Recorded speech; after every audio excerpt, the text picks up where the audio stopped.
근데 심리학 공부를 해봤더니 난 병증인 거예요. 거의 소시오패스고 뭔가 있잖아 우울증자고 뭐 이렇게 살아갈 길이 없어. 이거 가지고는 완전히 정신병원에 들어가야 돼. 근데 명리라는 걸 딱 보는 순간 내가 너한테 이런 길을 만들어줬거든? 라는 어떤 신의 어떤 대본이 보이는 거야. 아무것도 없다고 생각하는 어떤 자아에다가 이 사주팔자라는 대본이 입혀져 갖고 그 대본의 캐릭터를 갖고 이 세상에 태어난 걸 알게 된다. 명리학을 알면.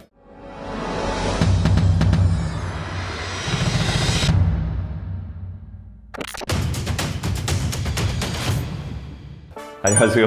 네. 이게 지금 신의 대본, 사주 명리를 갖고 인간의 삶에 대한 것도 살펴보고, 사실 제가 오늘 이거 처음 방송하러 왔는데, 저는 사실 지금 현장에서 영화를 만드는 일을 하는 사람이거든요. 이제 주로 이제 영화를 만든다고 하면 기획에서 제일 중요한 건 결국 시나리오를 쓰는 일이고, 이제 이 시나리오는 결국 대본을 쓰는 일인데, 저는 이 타이틀이 마음에 들어서 왔어요. 이 타이틀이 뭐냐면 신의 대본이더라고요. 인간의 영역 안에서 뭔가 영화를 만드는 대본의 관점에서, 즉 스토리텔링 관점에서 뭔가 얘기를 나누면 제가 만들고자 하는 영화 혹은 영화를 만들고자 하는 사람들에게 재미있는 대본에 조금 가이드 및 도움을 받지 않을까, 이런 좀 욕심에서 좀 나왔습니다. 하여튼 반갑습니다. 네, 반갑습니다. 선생님 자신 소개 조금만 해주시죠. 이런 공부를 하는 모든 사람들이 특징이요. 진짜 왜라는 의문이 들거든요. 왜 나는 왜 이렇게 살지? 아니면 뭔가 있잖아요. 원치 않은, 그러니까 원해서 태어난 사람이 있으면 손 들어 보세요. 게다가 또 요즘같이 코로나가 오래 가고 이 사회가 조금 이렇게 좀 힘들고 어려워지면 더더욱 사람들은 이 자기 삶에 대한 고민이 더 많아지는 것 같아요. 네. 결국은 내가 원하지도 않는 삶을 포기하자니 그렇고 또 살자니 뭔지도 모르겠고 도대체 뭔가 있잖아요. 그러니까 내가 만든 세상이 아니에요. 어떤 존재가 만들었는데 그 세계에 내가 들어온 거고 나는 내가 원치 않는 부모와 뭐 저 형제와 이런 친구들과 아니면 이 나라와 그런 모든 것들이 진짜 원치 않았다고 생각했어요. 저는 태어나면서부터 뭐야 이게 뭐야 왜 여기 떨어졌지? 그걸 알고 싶었는데 아무리 사람들이 물어봐도 야 삶은 그냥 그렇게 사는 거야. 다 그렇게 살아. 모두가 그렇게 사는데 뭔 질문이 많아. 이렇게 하면서 혼자서 고민하다가 막 심리학도 공부하고 여러 가지 뭐 연구도 하고 뭐 그 철학도 하고 막 근데 심리학 공부를 해봤더니 난 병증인 거예요. 거의 소시오패스고 뭔가 있잖아 우울증자고 뭐 이렇게 살아갈 길이 없어. 이거 가지고는 완전히 정신병원에 들어가야 돼. 결국은 나는 누구지? 라고 보다가 보니까 사주라는 걸 접한 거예요. 거기는 이미 인간은 그 계절에 맞게끔 그 날짜에 맞게끔 성격이 정해지고 그러니까 운명이라는 게 있고 그 성격대로 살아야 되는 거야. 그랬더니 내 사주를 봤더니 이해되는 거야. 내가 왜 이렇게 그지같이 살았는지 아니면 왜 사람들을 싫어했는지 왜 내가 소시오패스처럼 사회를 갖다가 멀리하고 사람들을 싫어했는지 이런 것들이 다 나오는 거예요. 전 사실 명리학이나 사주팔자에서 전혀 모르거든요. 그러니까 예를 들면 사주팔자 이러면 무슨 그냥 점 보는 거 아니야? 뭐 이런 수준을 알고 있는 사람인데 제가 탁 선생님을 만나서 이렇게 차근차근 풀어가다 보면 저도 이렇게 명리학에 그리고 또 내 개인에 대한 어떤 인생에 대해서 좀 뭔가 접근할 수 있겠군요. 그런가요? 많이 있죠. 정말 있잖아요. 처음에 저도 종교를 정말 많이 믿었기 때문에 신은 나에게 뭔가 좋은 걸 줄 거야 라고 믿음으로 갔지. 맨날 기도드렸죠. 나 어떻게 살면 좋겠습니까? 라고 듣고 싶었어요. 안 그렇겠어요? 내가 정말 잘 사는 게 뭔지를 알고 싶을 거 아니에요. 제발 얘기해 주세요 하고 막 펑펑 울면서 막 기도드려도 다 주나요? 안 꼭쇼. 그냥 네가 알아서 하지. 근데 명리라는 걸 딱 보는 순간 내가 너한테 이런 길을 만들어줬거든? 라는 어떤 신의 어떤 대본이 보이는 거야. 너무 행복한 거야. 왜냐면 이렇게 친절한 줄 몰랐어. 이런 거네요. 지금 이 아무것도 없다고 생각하는 어떤 자아에다가 이 사주팔자라는 대본이 입혀져 갖고 그 대본의 캐릭터를 갖고 이 세상에 태어난 걸 알게 된다. 명리학을 알면. 이렇게 되는 거네요. 그러니까 너는 왜 여자하고 잘못 지내는지가 여기 써 있고 너는 왜 부모가 이렇게 너를 갖다 괴롭힌지 써 있고 뭐 이런 모든 것들 있잖아요. 왜 너는 사회생활 하는데 남하고 잘 어울리지 못하는 게 써 있고 어떤 사람 왜 배신당한지 써 있고 완전히 자세하게 써 있어. 너무너무 자세하게. 그럼 너무 운명론자. 그러니까 너무 이게 내가 정해진 대로만 가야 되는 뭐 이런 건 아닌가요? 그 인생이 꼭 그런 거 아니잖아요. 그러니까 이게 되게 중요한 얘기인데 만일 선생님이 영화를 찍거나 아니면 연극을 한다고 할 적에 대본이 없어. 그냥 마음대로 하세요. 그러면 정말 재밌을까요? 아니면 대본이 있어서 그걸 내가 마음대로 조작하면서 감정도 넣고 아니면 슬프게 하든 내가 해석해가지고. 저는 영화를 하기 때문에 영화는 철두철미한 시나리오 베이스죠. 그걸 설계 도면이라고 하는 그쵸. 거죠. 시나리오가 없으면 재미가 없어져요. 그러니까 이런 거네요. 시나리오를 쓸 때 그런 걸 다 생각해서 쓰긴 하지만 실제 그걸 만드는 사람들 캐스팅하고 스태프들을 모으고 하면서도 거기서 또 이상한 화학 작용과 효과가 나오거든요, 사실은. 그리고 기대한 거 이상이 나올 때도 있고 기대한 거 이하가 나올 때가 훨씬 더 많죠, 사실은. 아, 이런 거다. 그러니까 그래서 대본이 우리를 절대 방해하지 않아요. 더 자유롭게 해요. 대본이 있기 때문에 내가 이번에는 정말 열심히 살아야 되겠구나. 이번에는 놀아야 되겠구나. 그러니까 대본이라는 건 간단해요. 더 쉽게 말하면 아침 시간에 움직이고 밤 시간에 자는 거예요. 그 대본이에요. 근데 밤에 나는 안 잘 거야. 아침 시간에 잘 거야. 자꾸 이렇게 하다 보면 어떻게 돼요? 삶은 계속 망가지고 힘들어져요. 근데 일할 시간에 일하고 잘 시간에 자면 삶은 즐거워져요. 행복해지고. 그러니까 대본 자체가 악이 아니고 나를 억압하는 게 아니라 보조수단이에요. 아하. 그 보조수단을 가지고 내가 어떻게 거기다 이제 캐릭터를 입히고 그러니까 결과를 더 만들고 그러니까 만일 좋은 대본이 있다면 모든 사람이 그 대본대로 영화를 찍는다면 다 대박 나요? 이건 아니죠. 절대 아니죠. 절대 그러니까 아니죠. 대본은 그냥 바탕일 뿐이고 그 대본을 어떻게 해석하고 각색하고 집어넣느냐에 따라서 완전히 다른 결과가 나와요. 오케이, 알겠어요. 사실 오늘 첫 방송이니까 사실 사주팔자에 대해 조금만 좀 설명을 해주시면 좋을 것 같아요. 이거 되게 많이 생각한 건데 왜 인간만이 사주팔자대로 사는 거야. 그러니까 사회적 동물이라는 코드가 있어요. 그 사회적 동물은 혼자 살지 않아요. 사회적이라는 건 함께 한다는 거예요. 함께 하려면 역할 나눠줘야 돼요. 그러니까 나눠줘야 될 적에 이 사람은 뭔가 다른 걸 줘야 되는데 어떤 거로 다른 걸 주냐는 거예요. 근데 제일 중요한 게 시간이에요. 아, 시간. 그러니까 봄에 태어났어. 그럼 봄의 일을 주는 거야. 그 여름에 태어났어. 여름의 일을 주는 거고 가을에 태어났으면 가을의 일을 주면 돼요. 그러면 서로 싸우지 않고 서로가 화합해요. 그러니까 봄의 일이라는 건 아주 간단한데 시작의 일이에요. 그게 이제 자기가 태어난 연, 월, 일, 시 이제 이거에 이제 사주와 여덟 글자를 통해서 그것을 갖고 나오니까 거기 이제 이게 봄의 인간이다, 가을의 인간이다 이렇게 나온다. 그렇죠. 그렇게 해가지고 딱 정해지는 순간 봄의 사람들은 기획을 해요. 언제나 불가능한 게 도전을 해요. 그리고 그냥 봄의 인간이 아침의 인간인데 아침에 우리가 오늘은 이렇게 살아봐야지 하는 생각을 갖잖아요. 그렇죠. 근데 가을의 인간은 누구한테 뭘 뺏지가 더 낫겠죠. 나. 왜냐면 당연하게 어떤 사람은 운이 좋아서 많은 과일을 얻었어. 아니면 일당을 많이 받았어. 어떤 사람은 오늘 공쳤어. 그러면 얘네들끼리 알력 다툼이 생겨요, 안 생겨요? 그러니까 그들은 항상 가진 자들하고 어울리려고 하는 성향이 나타나요. 근데 봄생은 가진 자든 뭐든 그냥 내가 지금 열심히 하면 돼. 그러니까 좀 사람들이 거만하고 멋대로 살 수밖에 없어요. 그러니까 겸손하지도 않아. 시간적 여유 때문에 나타나는 현상이 나타나요. 저희가 지금 이제 이야기의 대전제를 만들 때, 시나리오를 만들 때 제일 고민한 게 바로 그거거든요. 캐릭터예요. 결국 어떠한 인물을 주인공으로 잡고 그 또 적대자를 어떠한 인물로 배치하느냐. 그래서 그 캐릭터끼리 부딪히는 것에 대한 사건을 이제 만드는 게 굉장히 중요한 일이고 그리고 그걸 통해서 결국 그 사건의 흐름을 통해서 어떠한 결론에 다다르느냐까지가 결국 시나리오를 만들 때 대전제의 가장 중요한 이건데 지금 보니까 사주팔자 즉 이걸 갖고 태어난 인간은 벌써 그 대본을 다 갖고 태어났다게 되는 거네요. 그러니까. 중요한 거는 가을생이 가을생만으로 모든 걸 해결하지 못한다고요. 봄생의 새로운 아이디어나 이걸 가지고 또 여름생의 성실함과 이런 걸 가지고 뭘 만들어서 결과물이 생기거든요. 결과물의 분배는 가을생이 하는 거예요.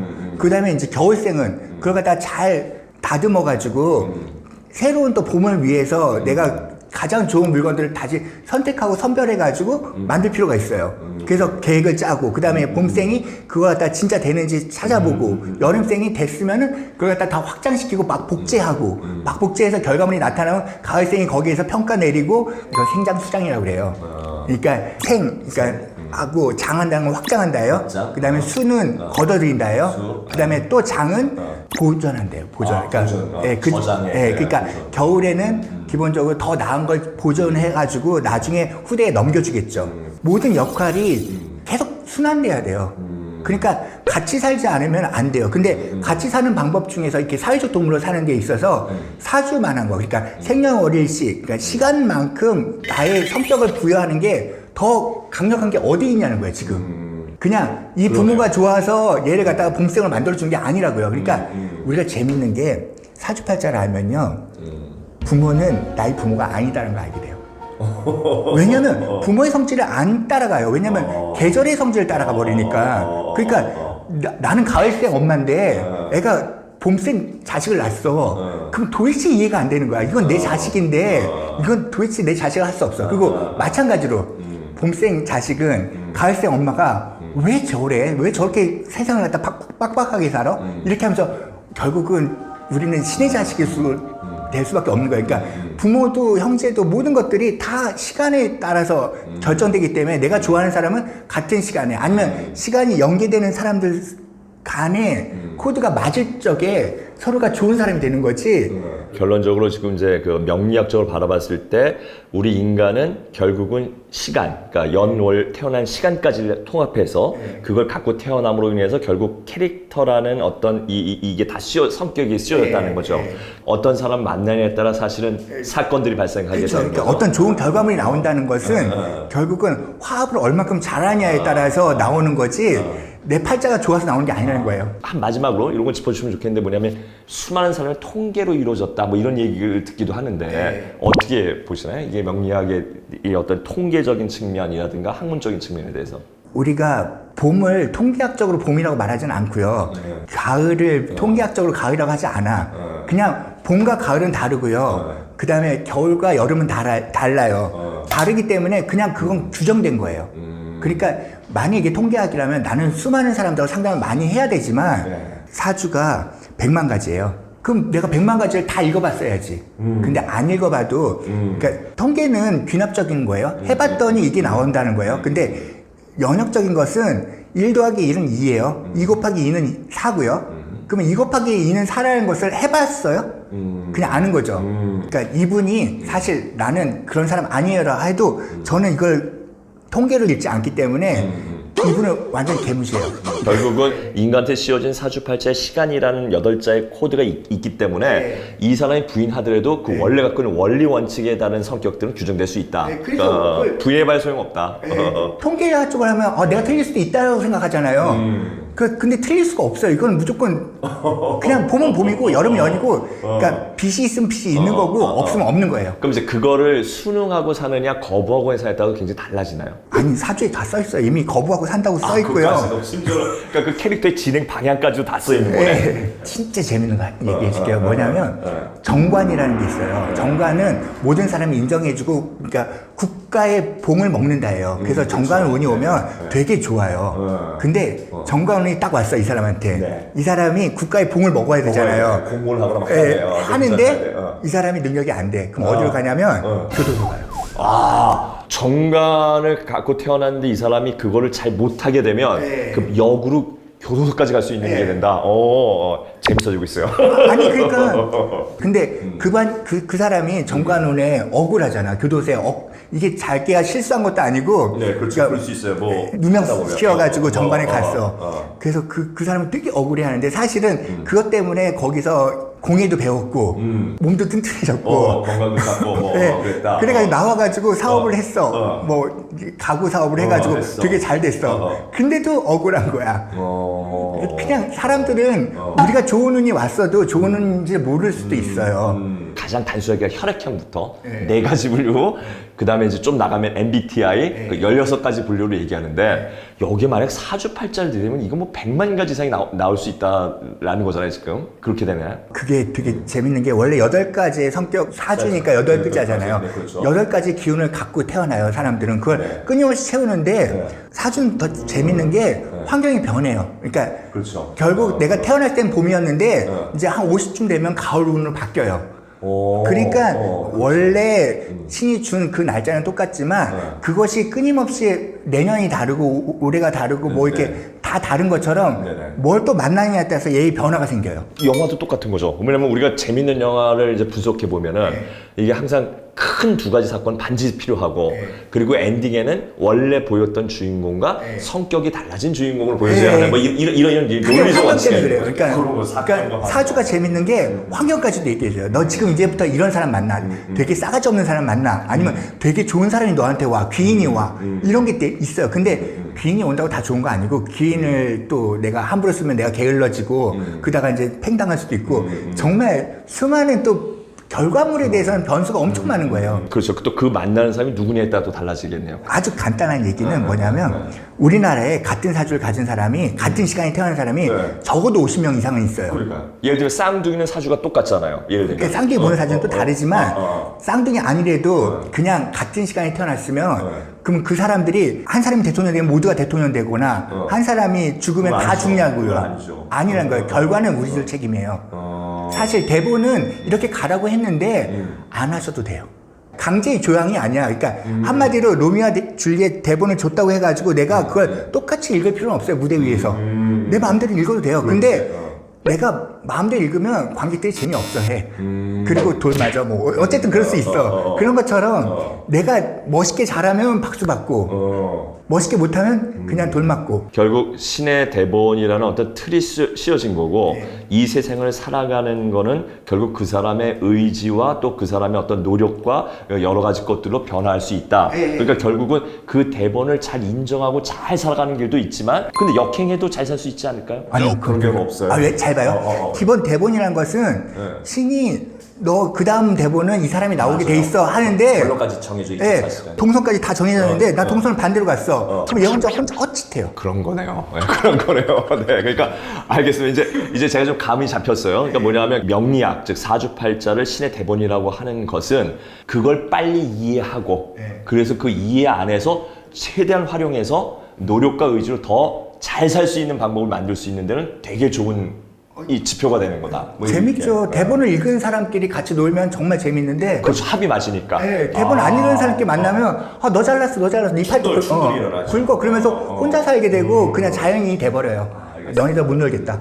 근데 그게 정말 즐거울까 생각하면 진짜 제가 정말 말할 거는요. 세상은 적이 아니라는 거예요. 그것만 아시면 돼요. 그러니까 항상 나는 세상은 불친절하다고 생각했어. 항상 나를 갖다 왕따시키고 사람들은 나를 무시하고 이렇게 생각하는데 사실은 내가 찾으면요 정말 친절한 이 대본이 있어요. 이야, 스스로의 신이 내려주신 대본들을 여러분들도 찾길 바라겠습니다. 그러면 그 대본은 오로지 너를 위한 것도 아니고 그 누구를 위한 거 아니에요. 꼭 나를 위한 거예요. 그러니까 정말 나를 사랑한다면 나한테 그 대본을 읽혀주세요. 그러면 와 나는 원래 이런 놈이었네 이렇게 하면서 즐거워져요. 지금 솔직히 말하면 저가 원래 사람들 되게 싫어하고요. 거의 은둔자예요. 근데 지금 대본이 사람들 만나세요. 써 있어. 근데 만나고 있거든요. 다 친절해요. 신기한 거야. 뭐 이런 거예요. 네, 알겠습니다. 자, 그러면 우리 차츰차츰 이제 진도를 좀 나가는 의미에서 이제 다음 시간부터는 영화와 좀 더 스토리텔링의 밀도를 높이고 또 우리 명리학도 조금 더 구체로 들어가는 이런 이 작업을 해보도록 하겠습니다. 네, 일단 다음 시간에 뵙도록 하겠습니다.